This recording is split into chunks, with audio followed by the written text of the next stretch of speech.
Welcome back to the Kelowna Real Estate Podcast. I'm your mortgage broker host, Taylor Atkinson. And I'm your real estate agent host, Matt Glenn. What's happening today, Taylor?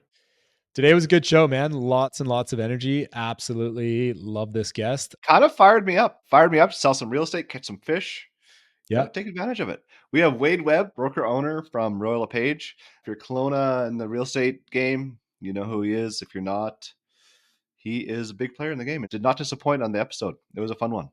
Yeah. He's got absolutely tons of energy and super genuine. Like, just seems really down to earth and approachable. So, yeah, we loved having him on. It was a fun episode for sure. Yeah. Something he was talking about was basically do something different. People got to get out of their comfort zone, go belly to belly again, handshakes, just get out there and do the hard things that no one's willing to do.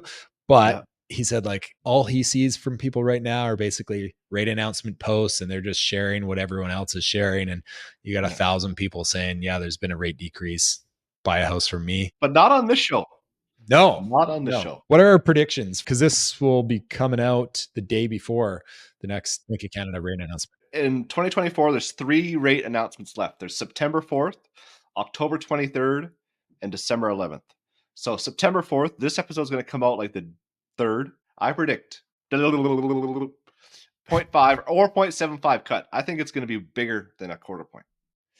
Okay. I like it. I'm going to go with 0.5%. What about October and December? I think collectively out of the 3, we'll see 75 basis points. So 0.75. Okay, hold on then. So that you think it's half and then a quarter and then none? Yeah. What? I think it's at least 1 point by the end of the year. So half, quarter.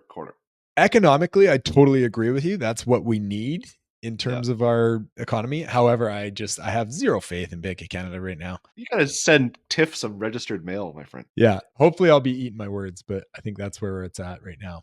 All right. So regardless of our predictions, it's almost certain the interest rates are going to be coming down over the next year, 2 years, 3 years. Right. So Taylor has crafted a strategy to take advantage of an environment where the interest rates are going to be falling. Yeah. So we get a lot of clients right now that are waiting on the sideline, right? They don't want to buy now because they don't want to lock into a rate that they think is going to be in the peak. So I wanted to build a strategy. Now it's, applicable to probably 15 or 20% of the people out there. You need a bit of equity in your property.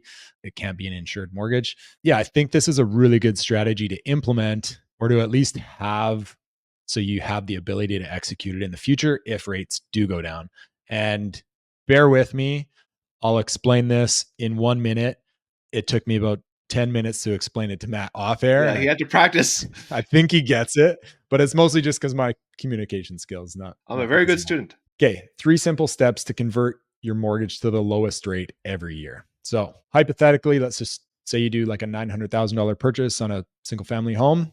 We do a standard $500,000 mortgage, and we approve you for an additional $100,000 HELOC that's available. So you're not using it right now. It's just there if you need it. So what we do is we'll set it up on like a 4.94% standard 5-year fixed. If rates go down in year 1, we have you set up with a 20% prepayment option lender.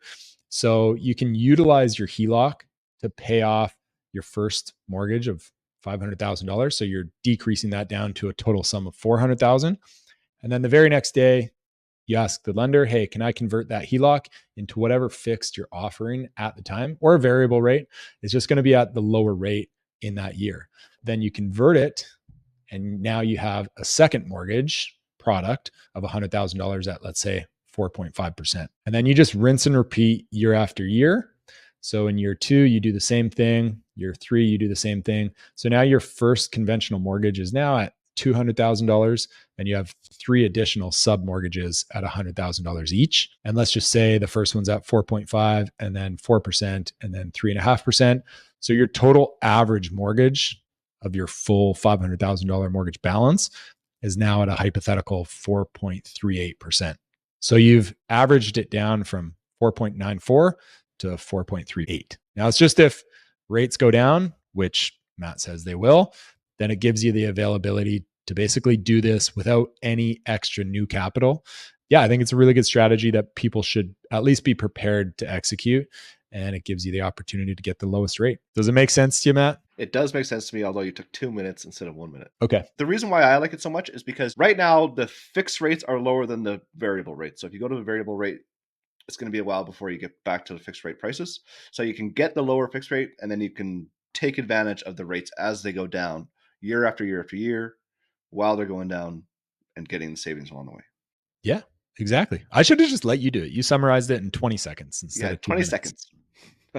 I love it. Like, this is why you need a quality mortgage broker that thinks a little bit outside the box to get you things like this. Set up your mortgage now, so in the next 2-3 years, you can take advantage of things like this in the future. Yeah. And if you're still confused, reach out to me. I'll walk you through it. It's not that hard. Today's show, you guys will love it. Wade Webb, he's an absolute legend. And like always, the show is sponsored by Century 21 Assurance Realty, the best brokerage in the Okanagan. It's where I cut my teeth. I know a lot of other agents have too. It's like community feel brokerage. So like, we definitely help each other out. When you're an agent, as we all know, as the agents know, it can be a bit of a lonely game. And when you're in a nice quality brokerage with some support, it really helps to be part of more of a team environment. You're still on your own, still making your own money, but you get a lot of help along the way, a lot of training. So I think it's a brokerage to be. So if you're an agent looking for a change, or you're a new agent looking to get into the industry, or if you're a buyer or seller looking for an agent, Century 21 Assurance Realty is the brokerage for you. All right, Wade Webb, welcome to the show. Thanks for joining us. Thanks for having me, guys. Yeah, it's been awesome. Thank you so much for taking the time to get on here. Yeah, my pleasure. Sorry it took so long to get back to you guys. It's been a busy summer, so Yeah. we're here. We made it. Yeah, we've been bugging you for a while, but you had fish to catch and bear to hunt, and yeah. Yeah, busy time. Right on. Well, let's just dive into it. What's your perfect Friday look like in terms of work, productivity? What gives you energy, and leading into the weekend, a bit of fun? Yeah, great question. So my perfect Friday. Well, that's easy. Up at 5 every Friday, and 5 months of the year. Tee off back 9, play back 9 golf from May, June, July, August, September. Religious clockwork, or I'm hitting the gym and powerlifting with my trainer, Kevin. So that's 6 a.m. Then after those two activities, then off to the office to grind it out and have a good day productive wise. If I'm not golfing or lifting, I'm always here early before everybody else. My favorite time in this office is grinding it out before everybody even gets here. So much productive time between 7 a.m. to like 9 or 10. Like, realtors don't get into 11, let's be honest, right? So I'm here by myself crushing. I'm checking out a bit earlier on Friday afternoon, full disclosure. Honestly, because I spend so much time with people, my perfect Friday night is just to decompress, a little me time, a little fam time. I'm a movie junkie, so I'll hit a flick or whatever. I never manage to get through them all by the end of the night because I'm usually knackered or falling asleep in my chair. But I love my favorite movie chair. And then I just roll into bed and get ready for the weekend on Saturday morning. Yeah, that's my perfect Fridays. And oddly, it's over and over the same Fridays. And I love it. Love it. Love my Fridays. Awesome. Any good movies you've watched recently then? Oh, Deadpool. Ridiculous. Yeah. So good. I seen it twice. Yeah, I had to go back just because I wanted to make sure I made every Ryan Reynolds comment and every joke and every Hugh Jackman. Those two guys were so good. Nice. So good. Yeah. And not bad for a Canadian guy, which is awesome. Yeah, that's awesome. That's yeah, awesome. It's pretty cool. Pretty cool. But yeah, if you haven't seen it, go see it. So good. Yeah. Maybe you can give us a highlight on what you do. What's your title? Obviously, How we you know got you there. at Royal Lepage. Yeah. Tell us a bit of the journey. Yeah. Been in real estate. It's my 31st year. And so I was in sales and selling on the street in the realtor role up until about 2004. So it was about 92 to 2004 was in the streets selling. Love it. If you ask my wife, she wishes she was two things, a Montreal Canadian or a real estate deal, because I love them both more than anything in the world. Go Habs, go. Right? So it's our year. We're going to make the playoffs. Let's go. Playoffs this year must have stung a bit then for you. Oh, yeah, it was a tough year, but it's all good. It's growth and opportunity. Yeah, the kids look good. Yeah. Kids look good. Yeah. Anyway, so traded in that, and then had the opportunity to buy into the brokerage here in Kelowna. So I've been a broker owner manager since 2004. And yeah, I've been doing that for 20 years. And so it's been great. The real estate side of things, I also do a side gig or a sideline. I also am a coach for broker owners and managers and realtors and some mortgage brokers. And so I do coaching as well. So I coach a lot early morning, later in the evening, run the brokerage during the day, and then play hard when I'm not working hard. That's awesome. Man, speaking of coaching, look what I got here. Oh, you got a copy, man. That's sick. Yeah, I got because I know that you give it out PDFs right now. The Yes, yes, OG you got a hard copy. book. It's awesome. This is That's a sick. fantastic book. The Lazy Thanks, Realtor. man. For those people that are Yeah. listening, the Lazy Well, Realtor it's would funny get it. that book, Matt. When I wrote that book, man, what's his name's book, The 4 Hour Work Week? Yeah, Tim Timothy Ferriss. Ferriss's book just came out then, yeah, and I'm like, okay. A buddy of mine gives me that. And I'm like, 4 hours? Come on, man, yeah, really? Seriously? And then I jumped into that book, and I'm like, you kidding me? I couldn't put it down, and it just shifted my thinking. yeah. Like I'm like, man, yeah, like find something you love to do it anywhere in the world that you're not tied down, and then just make that finance all the cool things that you want to do and all the experience of that. And I'm like, okay, that book is awesome and an awesome read in that. So I'm like, okay, I'm going to make my book title as ironic as the 4 Hour Work Week is to people in that. So labeled it The Lazy Realtor, which is exact opposite of what it's all about in that. But I Yeah, thought yeah, that's perfect, right? yeah. Perfectly. And a shout out to my dad, because my dad, Ralph, was my mentor. So I worked with my dad and sold my dad for the first 8 years. So he was an agent too?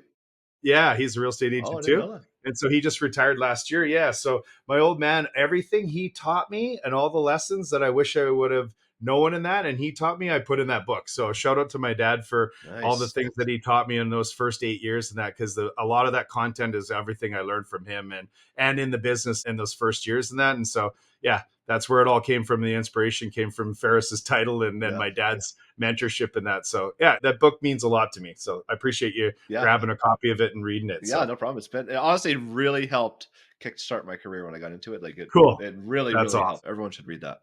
Yeah. Really Thanks, inspiring. man. Where can they find it? Amazon or?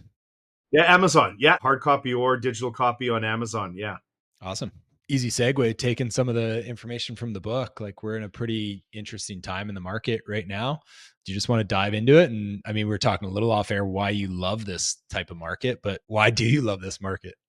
Yeah. So, one of the things that we are experiencing right now, economically, politically, business wise, that is a shift. And there's a saying in Rotary, there's a slogan in there. It's something to do with the fact that if you're flexible, then you cannot be broken. And the one thing in this business and the one thing in life and economics and political and business and that is that, man, oh man, if you don't flex, you are going to be broken. And it shifts and it changes and it flexes on us. And we've seen it. I mean, the market from 21 to 23 was something we've never seen before. And I don't believe we ever will see that again. And unfortunately, if you got in the business then, I apologize in advance because you didn't learn anything about real Yeah, estate good in point. those years, right? It actually hurt you. It didn't help you. I mean, think about it. You're basically, can I convince a buyer to outbid every other person that's trying to buy And not this have property? do any due diligence at all. None, and you get no chance of any time or anything else in that, and you got minutes to tell me what the number is and hurry up. And so we got into this insane order taking skill set, Yeah, and you didn't have to do one damn thing for a seller on their listing. Seriously, not yeah, one, yeah. right? So you learn nothing about how to list and market and sell a property, and you learn nothing about how to actually do your job for a buyer in that. And we did that for almost 2.5, 3 years, right? And then all of a sudden, bang, here we are. Yeah. And we're back to normal, right? And normal is my kind of market because there's no turkeys flying in any hurricane and getting lucky. And there's none of this other stuff going on. Yeah. It's the real stuff. So we're in the human behavior business, the human persuasion business. We're in the sales business. We're in the therapy and counseling business, right? And you've got to do all of these things in the marketing business and sales and everything else and that. And we're like, well, I never did that for 3 years. So I don't know what to do. Like, what's going on kind of thing. Yeah. And sadly, we're seeing a lot of people exiting, which is good. Yeah. Like they should. Right. I say, well, maybe it's time for a job. My favorite acronym, JOB. JOB stands for just over being broke, job. Right. Yeah. So agents are going and getting jobs. Right. And the other ones that are figuring it out and doing it and getting back to what they need to do are going to take market share. They're going to take customer share. And if you know what you're doing and you know how to do it, people are going to come to you and they're going to want to do business with you. And the opportunity is fantastic, right? But you just got to know what you're doing. It's time. I use this analogy. We automated, digitalized, computerized, socialized our way out of people's lives the last 3 years. They're tools. Yeah. They're not what we do. They're tools. We do people. right? I would have loved to hung in a room with the three of us instead of doing this and that. But at the end of the day, they're a tool, right? At the end of the day, I gotta get a piece of you. I've got to know you. I've got to like you. I've got to trust you. Like we're talking $1 million average, right? We're in the relationships business, and we have unrelationshipped ourselves out of it because we were told to stay home and not to do anything. And people are struggling to figure out how to get back into the relationships business again, how to get back to connecting with people again and that. And they're struggling. And that's what we do. This is a full contact sport. It's belly to belly. It's face to face, man. Like these are just tools that we use to facilitate and extreme the experience quicker and faster, but they're not what we do. Yeah. Right. And I think it's hurting a lot of us. Like, I mean, as a leader, I'm struggling really trying to help people with social anxiety and connection. And we own 4 branches. The reason why we own 4 branches is so agents can come in and say, hey, Matt, hey, Taylor, what do you got? What do you need, man? Hey, what do you got? What do you need, man? Yeah. They're not because I want to pay $190,000 in monthly overhead. They're facilities for you guys to connect and to figure out how to make things happen for our clients and customers. And that has all been lost and forgotten the last 3 years. And it's time for these people in this industry to figure it out and get back to the basics, get back to the relationships and fundamentals.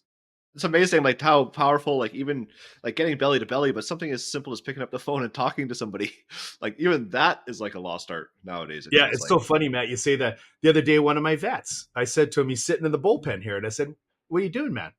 And he's like, well, I'm struggling. I haven't had a commission check in 9 months. And I said, tell you what, I said, they love you, man. I know they love you because you've done a lot of deals. I said, you pick up that phone, you call 25 people that you know. And if somebody doesn't say, so-and-so, it's funny you called and you don't get a real estate lead, I will eat that desk. And I'm a big man. So I said, I can eat that thing. I promise you, I can eat that desk. Yeah. And he laughed. I said, pick up the phone. I said, this damn thing makes incoming and outcoming calls. Like it does both, right? Kind of thing. And so he smiled and said, they will be so glad to hear from you. And somebody's going to say, so-and-so, it's funny you called. And then you're off, man. You're off and running. You got yourself an opportunity, right? And that's where we forgot how to be proactive, and we've relied on passive and reactive and not proactivity in that. And you create it, man, right? If it's up to me, if it's meant to be, like get off it and get going and do something for gosh sakes, right? Like I get that we have all these other tools, but they're tools, man. I want to hear from you. Great book, Generosity Factor, Ken Blanchard. He talks about agents and people in general. We have 4 gifts that we can share with people. They're called the 4 T's. And Ken Blanchard says the gift of our time, right? Our most valuable commodity, right? Like I appreciate you guys respecting my time and being so grateful because you know how busy and what's going on in my life and that. But you're like, man, he's on the show. He made it. Who would have thunk? We've had to bother him like 100 times to get him on this thing, right?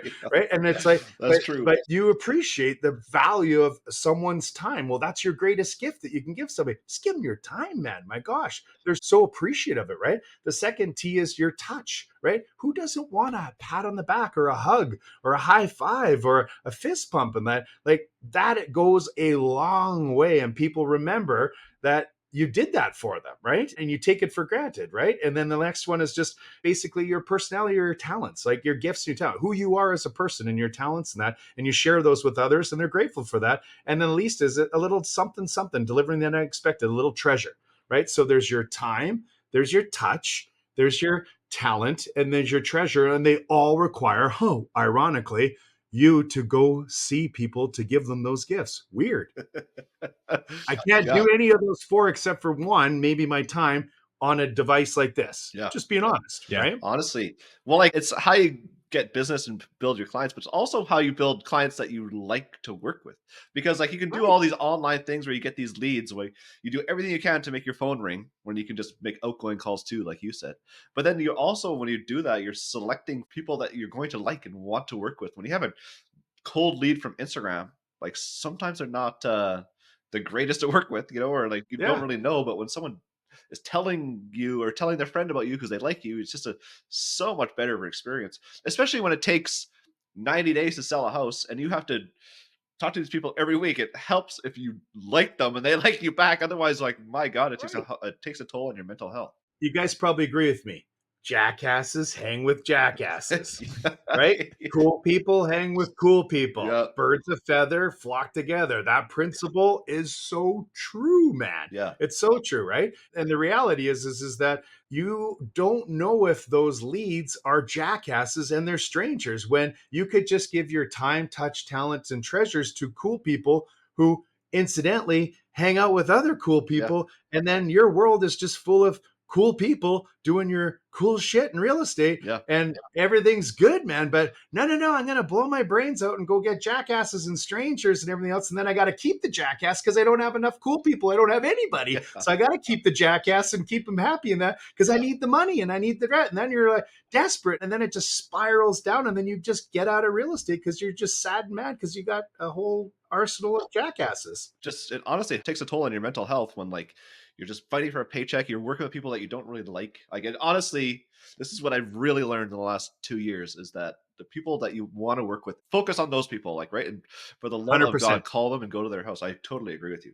Yeah. 80% of our business comes from 20% of our relationships every year. Yeah. 80% comes from 20%, because somebody cool knows somebody cool who knows somebody cool. And I'm like, we don't dive deep enough. Like, I heard a stat that over a 5-year period, a veteran that does not maintain relationships with their client base loses 50% of their database and their relationships in 5-year time. So 50% of your clients have gone elsewhere because you don't do anything to maintain that relationship. So out of sight, out of mind. So 50% of your database is gone, your relationships with really cool people. So now you're back to square one because you just lost half your database and half your cool relationships. Now you're forced to go to jackasses and strangers because you left and loved and left the 50% of those people that were cool people. And it's just kind of a hamster wheel of insanity of most of our businesses. And that when 20% give us 80% of business in that, and one person knows another 150, like, it just diving deep into your existing relationships and just giving those cool people a little time, a little touch, a little talent, a little treasure, and they will insist you, man. Like, I'm sure, Matt, you've realized that those cool people, like, when they say so-and-so told me I had to call you, Matt. Yes. Right? You're insisted. There's a difference between being referred and recommended and insisted. Yeah. So when you have those relationships, they're like, so-and-so said we had to call you. Amazing. Thank you so much. That's music to your ears. Like, you don't have to grind and lead gen if you just add value and stay top mind. I hear agents say, I don't want to bug them. Yeah. Are you kidding me? Are you kidding me, man? Like, we're not in the bugging business. You're in the relationship business. So you add value and you stay top of mind, and they insist you. Yeah. And you get the magical phone calls, the money calls. So-and-so told us we had to call you. Love it. Love it, love it, love it. Like, how nice is that? What kind of business is that? But hey, I'm going to online lead, and everybody's like, oh, when's the last time he sold a house? I get it, but I know I can sell a lot of houses still. I haven't lost it, right? Like, trust me, I'll go up against anybody listing presentation. I'm not being cocky, I'm just being confident, right? That I think I like my chances still, right? Yeah. But the reality is like, oh, it's old school, it's so this, that. Fundamentals don't die. Right? They don't die. They're fundamental universal principles of laws for a reason, because they work decades after decades after decades, man. Right? But I get it that you want to have eyeballs and want to have all of that and capture all of that. But I would spend all my content and my stuff on the eyeballs of the people that I know are going to be the right people. Yeah. Okay. A little bit there too. Like, you're speaking mostly to real estate agents, how to get clients, how to do the listing presentation. Once you get that, like in a market right now, it's pretty slow. There's a lot of subject to sales. There's a lot of listings that are just sitting there. You talked about it. How do you sell a house right now? Like, is it the same? You just pick up the phone and start calling clients and say, hey, it's a great question. So on the listing side of things, guys, you guys are in human behavior business. So this is deep Jedi shit we're talking here. So you've got to change somebody's feeling. And if they change their feeling, they will change their thinking and they will change their actions. So I'm not selling you because I don't want to be sold. I want to buy. Why? Because buying makes me feel good. It triggers endorphins. It makes me happy. And that's why Amazon's like the greatest thing since sliced bread, because I can just buy, self-satisfy me, give myself a hit, go deeper in debt and buy shit and get it sent to me. Right. So we want to be buying in that. So I don't want to be sold. I want to buy. So I want to buy what you're saying to me. And then I'll change how I feel. Then I'll change how I think. And then I'll change how I act. So your sellers need to be reminded of what they are running from. World's greatest motivator, the avoidance of pain. So your sellers need to be reminded daily of what they're running from or what they're running to. Does that make sense?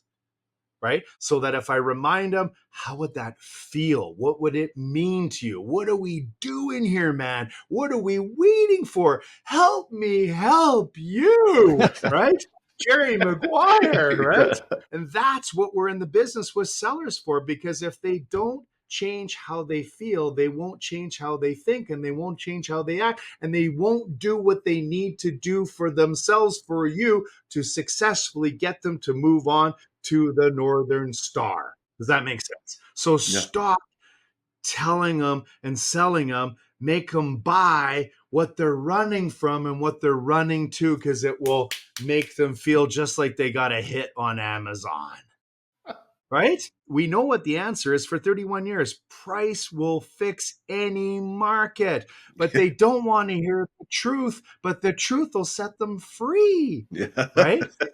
You need to remind them that they can be free if they avoid the pain and free if they go after the pleasure. And it's up to them to reposition their home and get on with their lives. That's what the sellers and the listing agents' job is, you guys. Get off the everything else train. An open house is not going to sell a damn overpriced house. An open house is not going to sell properties that people don't want to buy in a province that people don't want to live in, or a city that they can't afford to live in. That at the end of the day, we buy because people see an opportunity to deal in that and they respond accordingly. The reason why we have what we have right now is in Kelowna, we have the all-American standoff. We have sellers who need too much, paid too much, want too much, dug in their heads in. And we have buyers that are saying, I'm just going to wait until it's a better That's deal. exactly right. Yeah. Great standoff right now, right? Yeah. So listing agents, if they're not buying, it's not priced right. Oh my God, it's not priced right because the buyers aren't buying it. They're not responding to it. So it's not priced. Wait, I know it's priced right. Well, there's no showings and there's no offers. So it's not priced right. Get over yourself. It's not right. The market's not responding to it, right? Yeah. It's not. And buying agents, they got to get on the creating buying opportunity train. You promote buying opportunities as a buyer's agent. I haven't seen anybody since Dean Watala in Kelowna promotes his top 10 20 years ago in the newspaper. No one's creating buying opportunities and promoting buying opportunities on the buy side from buyer agents in Kelowna. Dean had this Friday night Kelowna's top 10. That guy generated more business from creating Kelowna's top 10 buying opportunities that you could shake a stick at. I haven't seen anybody do that in 20 years. So not to put you on the spot, but what are the buying opportunities right now? Like if you were to just say, hey guys, like here's some interesting markets, tactics, trades, vendor takebacks, anything. Yeah, easy. 616 sales are under $1 million in Kelowna. So you go from up to $1 million, 600 and some sales. Everyone's buying under $1 million. Everyone's buying under $1 million, right? And under $1 million with suites, cha-ching, right? Then you go to 300 sales from 1 to 1399. 300, half. Then you go to 70 some sales from 1.4 to 1.79.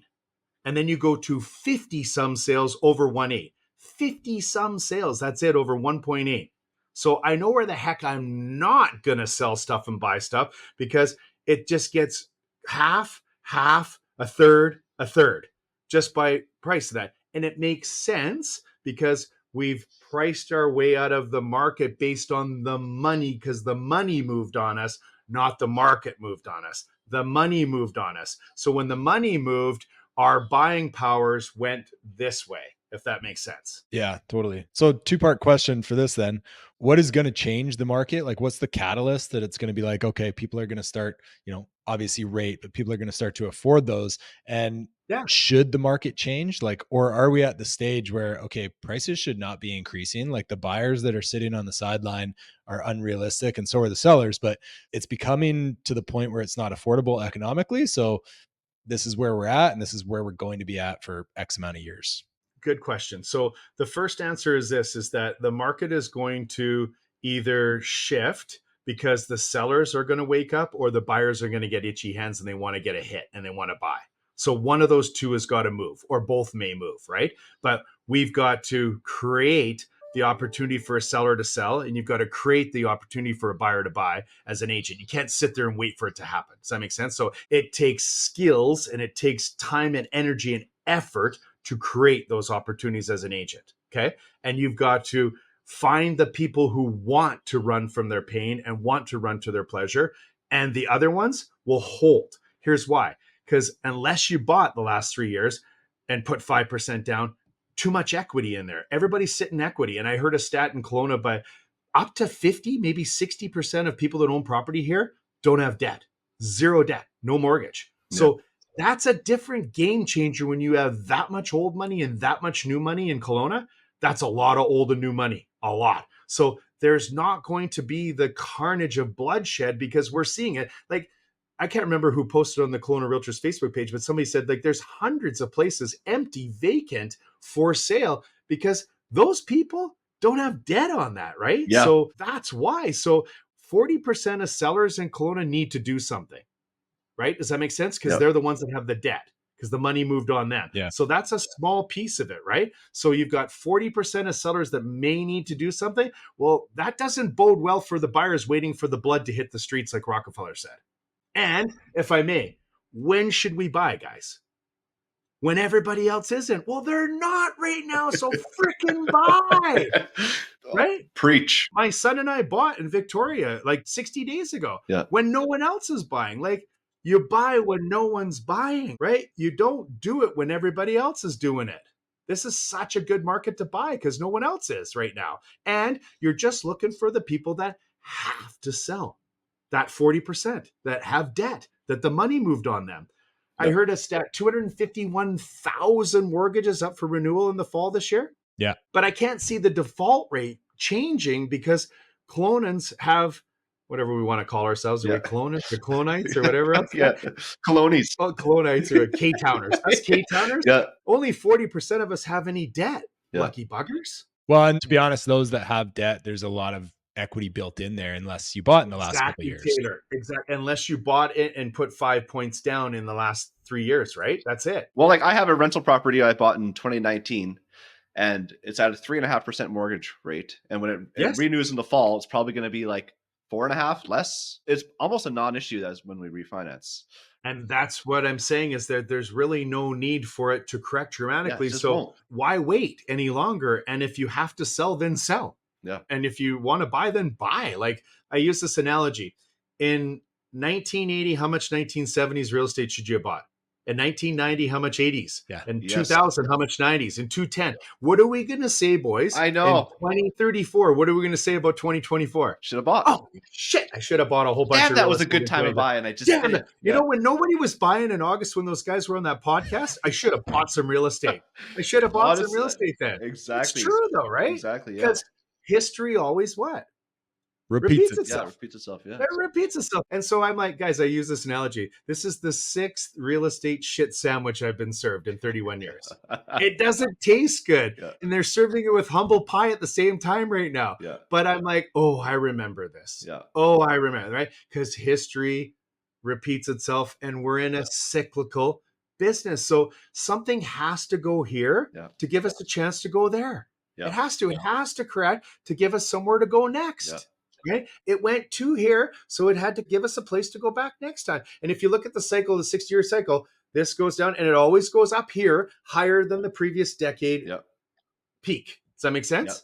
Perfect. Yeah. If you look at 60 years past, the peak here, and then it goes down, and the next peak is up here, a little bit higher, a little bit higher, a little bit higher, a little bit higher, right? So I have a whole community of people on Twitter telling me that this time is different. We have government intervention, we have interest rates higher, we have Oh, dude, forest fires in Kelowna, you name it, like every single time something came at us, the government, the taxes, the this and that, every time we're all this like, dude, I remember sitting in the office in 90s in Penticton and shitting my pants because the internet came out and we didn't have the MLS catalog and everything else and that. And I'm thinking to myself, oh my God, I'm going to go have to be a high school band teacher. The internet is going to wipe realtors out and everything else. That I'm not kidding you. I'm not kidding you. And we don't have the catalog anymore. Oh my God, they'll never come to my office and meet with me. I need my catalog. You know what the book I'm talking about with all the listing? Yeah. And we're always freaking out, always freaking out. And guess what happens?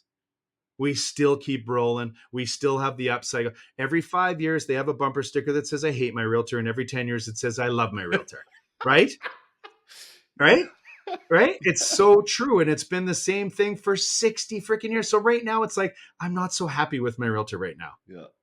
Right. Well, and all my in 10 clients are years, happy it'll with be me. like, I love my realtor right now. I love my realtor right now. We're getting close to that I hate my realtor bumper sticker time. And that's okay. That's okay. This too shall pass. And they'll throw every hand grenade at us politically, taxation, whatever else. And every time we're like, oh my God, right? We're doomed. We're this, that, right? And I get it. And full disclosure, in my head, that's what it's saying. Right. But on the outside, I'm thinking to myself, this too shall pass.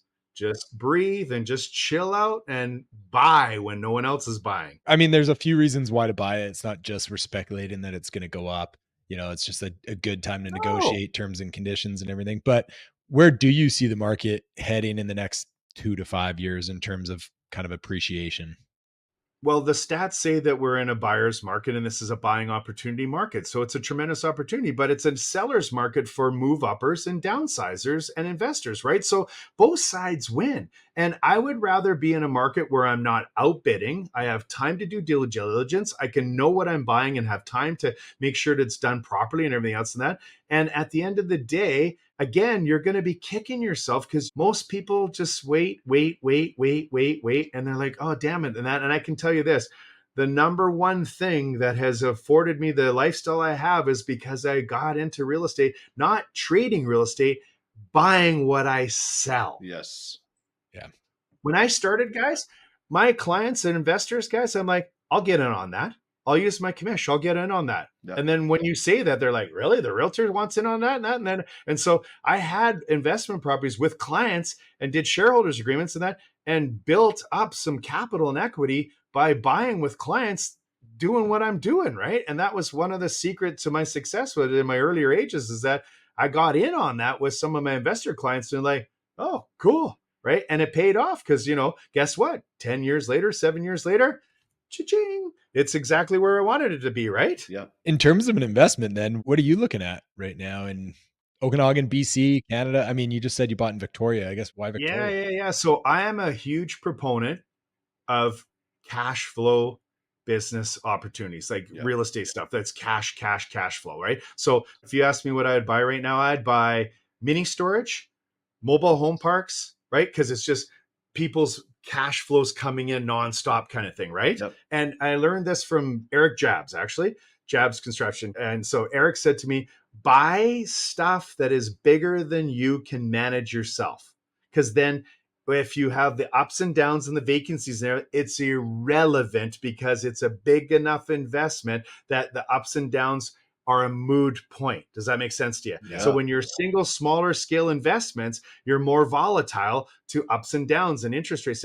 But if you buy in groups of people in that and bigger scale, bigger than us to manage, then the ups and downs don't really mean a hill of beans. It just means, oh shit, my cap went to 2% instead of 8% return. Yeah. Right? You know what I'm saying? So I would say buy stuff that's bigger than what you can manage yourself, because then the ebbs and flows really don't matter. And if you can't do it on your own, then do it with others and find guys like you guys to do it together, right? Yeah. Or buy stuff that has a ton of continual cash flow income, residual machinery, like a strip mall, mini storages, mobile home parks, all that stuff. And that, because like that stuff, cash flow is king. It's like the richest man in Babylon. The golden goose is laying the golden eggs, and then they kill the geese and they're not laying those golden eggs anymore. And realtors sell their damn investment properties and there's no goose laying golden eggs anymore. And you're like, Don't sell the goose. Don't kill the goose, for gosh sakes, Yeah. right? That's good advice. So, like, especially as a realtor, you got to believe in.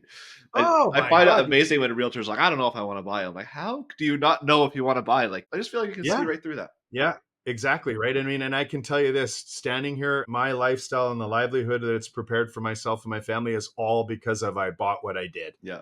Right. I mean, you can kill yourself servicing all those wonderful people. And that my 55-year-old self is not as good as the 25-year-old self. You get a little slower, a little tired after that. Yeah. And when you sell so many in that, it's hard work. Yeah. It's Yeah. long days, long nights. There's no two ways about it, man. It is tough slugging and tough sledding. Also, when you go on vacation for 2 months or you get injured or something, zero, just overnight, Nothing. right? And then so That's like your exactly it.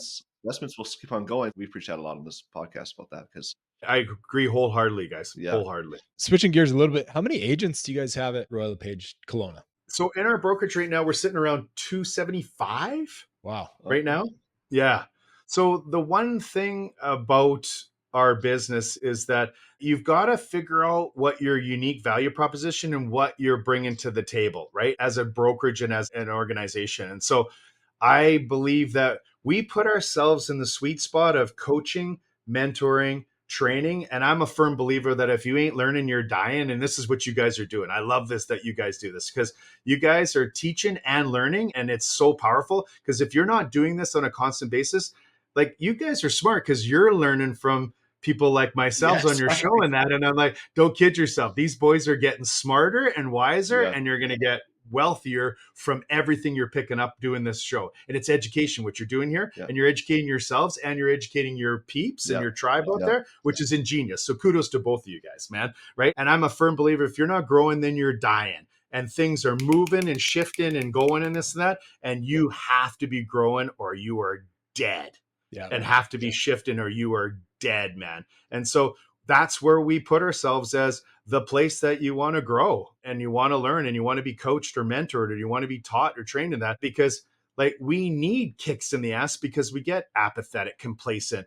We're not learning, we're dying, we get lazy, this, that, whatever. And so, that's, I think, been our biggest unique value proposition is that they say, oh, it's the this and this and that. But I truly believe that we teach, coach, mentor, and train better than anyone else. And I know that that's what is the biggest attractor and the biggest retainer in that, because people appreciate the encouragement, the coaching, the mentorship, the guidance. You guys are doing it on your own, so good for you. But not a lot of people do it on their own and disciplined enough to do it themselves all the time. Also, real estate and mortgage brokering too is kind of can be a bit of a lonely business, so like you got to surround yourself with other people in the same thing. Yeah. And back to that, what do you got? What do you need? Yeah. Yeah. Right. We're always fighting because people are hybrid at our office meetings or they're hybrid at home and that. And at the end of the day, like, no disrespect, but like, get around the guys in your office and the players in the office. It got so bad that I shared the story last night at the men's night with a couple of agents. I said, I remember taking a lady's station wagon from Oliver on trade. So I took her station wagon, bought it from her. And then we gave her the monies and she put it in her bank account at that time for 3 months. Then she took that money from her station wagon as the down payment to buy one of our duplexes that we had our builder build, and did the deal, and then turned around and sold her station wagon for $100 more than what I paid it for her 4 months earlier. That's how gnarly it got in the 90s to put deals together and sell our builders as duplexes, right? Yeah. And the guys at the table last night thought I was like from Mars, that you're like, you had to do that to put a deal together for your builder for a duplex. I'm like, yep. Right. And so we've lost the art of creativity and how to create opportunities and what do you got and what do you need? And I remember doing trade meetings and like, let's trade stuff. If we don't want to buy stuff and sell stuff, then let's just trade stuff, man. And we'd have top agents in there trading and creatively financing and taking station wagons and doing whatever we could to put deals together in that. Yeah. And so I think that was one of the greatest gifts, was learning in a market like that. Like 9 out of 10 of my listing presentations in 92 were like, you should stay. You should stay, because their equity, it was none whatsoever. Yeah. Their mortgage was higher than my list price on my CMA. Yeah.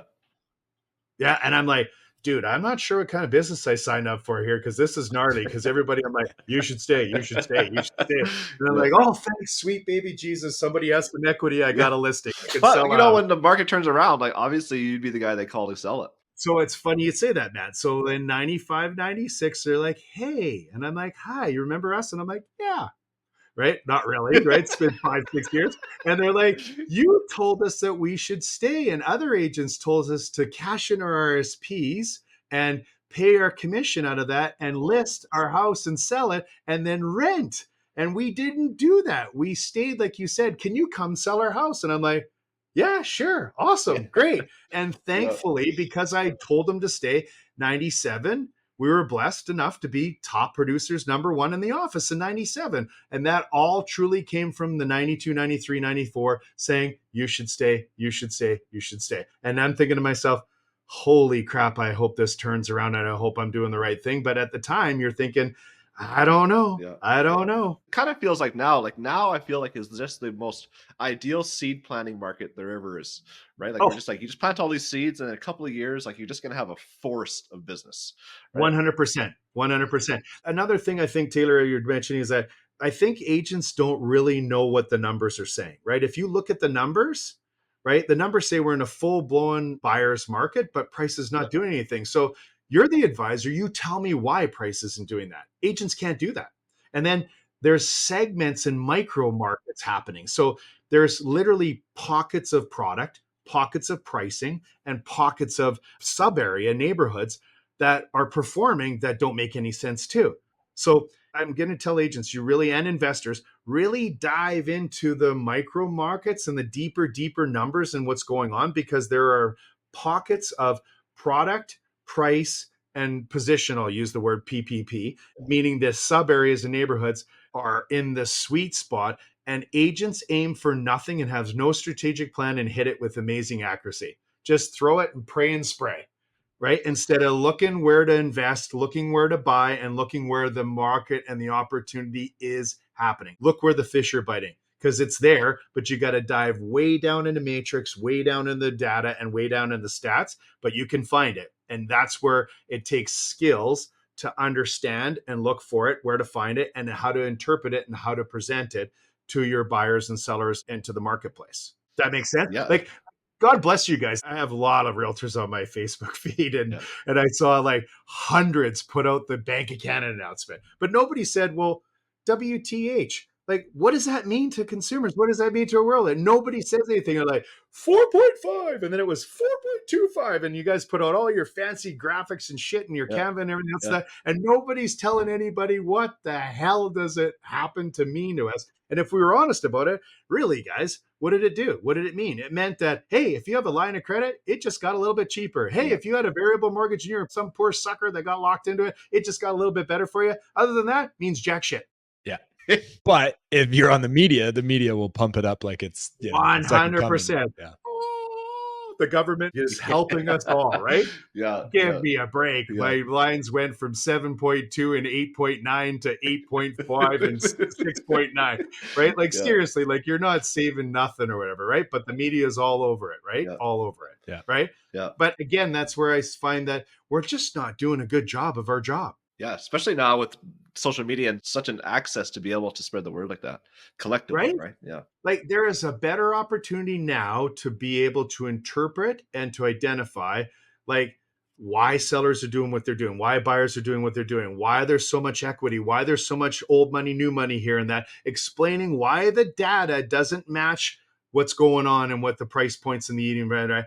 And that's where you rise up when you're able to identify and interpret and advise what the heck is it going on? Because if you just looked at it, none of it makes any sense, which makes people that don't know what they're seeing scared. And they're scared because we're not doing our damn job. Yeah. Yeah. Well, and you have to be able to explain it in a way that's digestible because, for us, it's very, common terminology, but for the end consumer, it can be a little bit complex. Yes, totally agree. And that's where you've got to stop speaking realtor-ese and speak like common layperson, right? It's true. Yeah. It's totally true. Very much. And so take the information and dummy it down so that somebody can understand really what you're talking about. Yeah. And that's what we're not doing a good job. Agreed. We touched on this earlier, but like, is there any stats or like, do you even know like anecdotally, are agents dropping off? Like, how do you tell? Like, is there a number? I got to be careful because you got my clients watching me. Yeah. Yeah. But like, not with your brokerage. I just mean like all together. But yeah. It's so funny because 21, 22, 23, Yeah. guys like you made it look so damn easy. Yeah. And that is the furthest thing from the truth because it's so damn hard. Yeah. It's a lot of hard work. It's a lot of fun hard work, right? So everybody jumped in because it looks so damn easy. And then Yes. we still have all the jumper inners Yeah. still coming. So the numbers are still holding because coming in and going out are the same right now. It's like a revolving door because Okay. we still have the tail end of the coming inners Yeah. that took a little bit longer to pass the exam, Oh, so 3 yeah. years, right? Yeah. Yeah. Wink, wink, right? I made it. I Yeah. passed it. I Yeah. got it 4 tries, Yeah. but I passed Yeah. the freaking exam, right? I'm in, baby. Now it'll Let's be go, right? easy.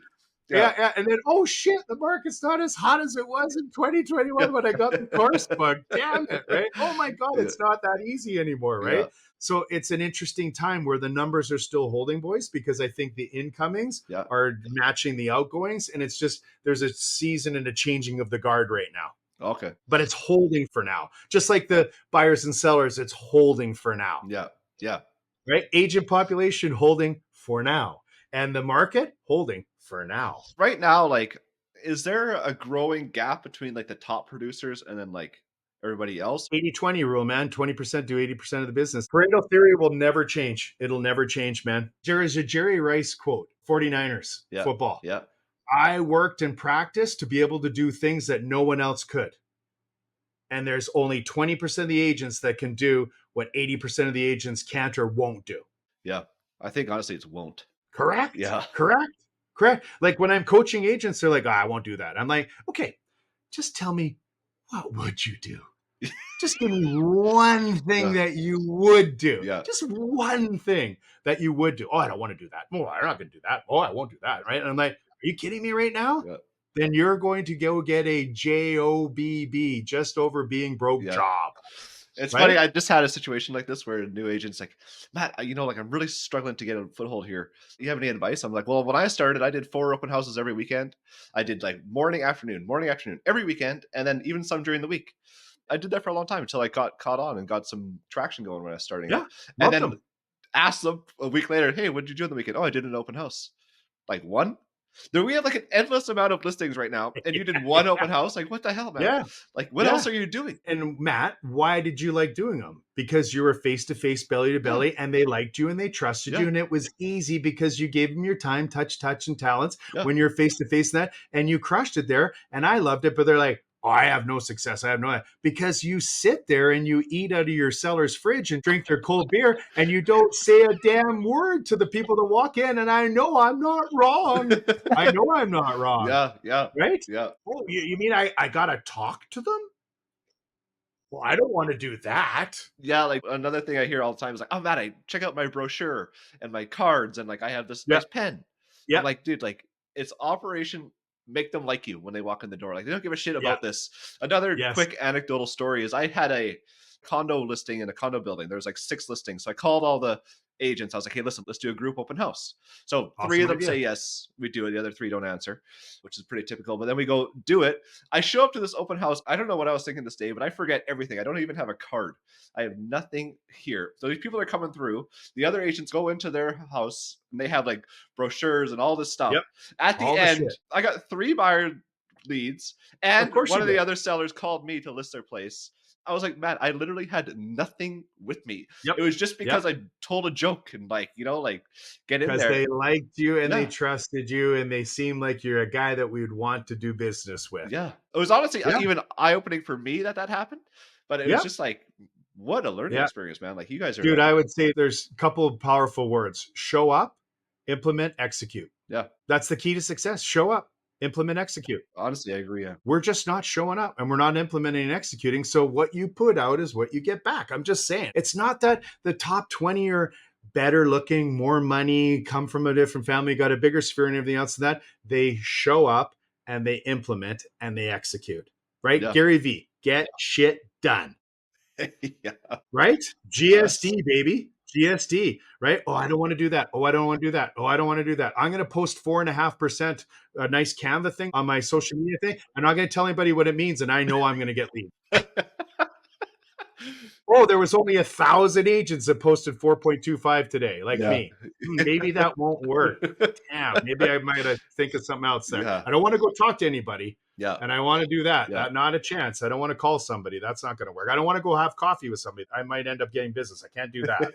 That's funny. It's so true, though. I agree completely. So we have a few wind down questions we're going to run by you. For sure. If you could buy one property in the Okanagan in the next 12 months, what would it be? Yeah, strip malls. Oh, waterfront.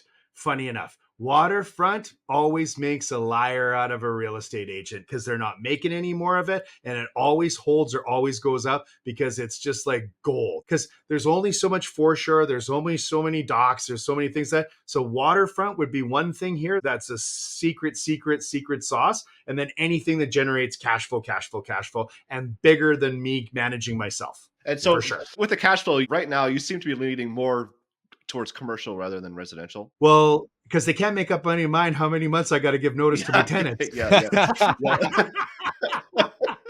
I'm oh wait, we screwed up. It's 3 this time. 2, 4, 3. Another little nugget, guys. I think, and this is a long shot, and don't hold against me if it doesn't work, but I think the short-term rentals that were zoned previously, I think there may be we screwed up and maybe a correction coming there. That would be my another little silver bullet that I think that the ones that were zoned and already allowed it to it, that I think there's going to be a flip and come around on that from short-term rental investments like the Coves or the Discovery Bases.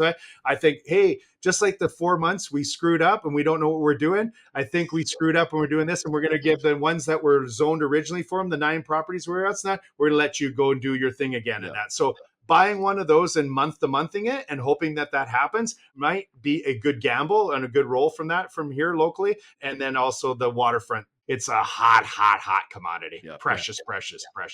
Nice. I love it. If you could give your 20-year-old self any advice, what would it be? Buy more real estate. You dumbass. Okay, I got to tell you the story. This is funny as heck. I'm going to qualify it because I'm willing to make fun of myself. Guys, my credit rating was so shit when I started real estate. Daryl French, my mortgage broker buddy, and that he looks at my bureau and he's like, I can't even get a line of credit to finance my real estate career, right? So my mom and dad, I'm not shitting you, co-signed for a business line of credit for me to get in real estate in 92.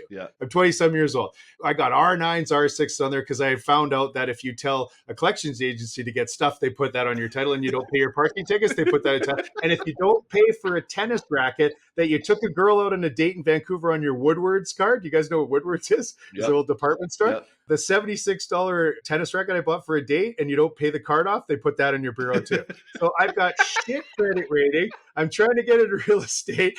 And so all I did was spend the first 3 years trying to clean up my credit rating and that so that I could save money enough to start buying real estate. So I literally pissed away probably the first 6 years of my real estate career, not being able to financially qualify to buy stuff. But then I got it rolling and getting started. So my 20-year-old self, don't screw up your bureau, keep your credit rating. And then I'm going to say this, pay yourself first. So my dad taught me this, that every dollar that I came in, I lived on exactly what I needed and put away and saved everything that I didn't need. And it built up and it allowed you to create capital to buy what you do. Because I got that capital and the commissions to buy what I do now.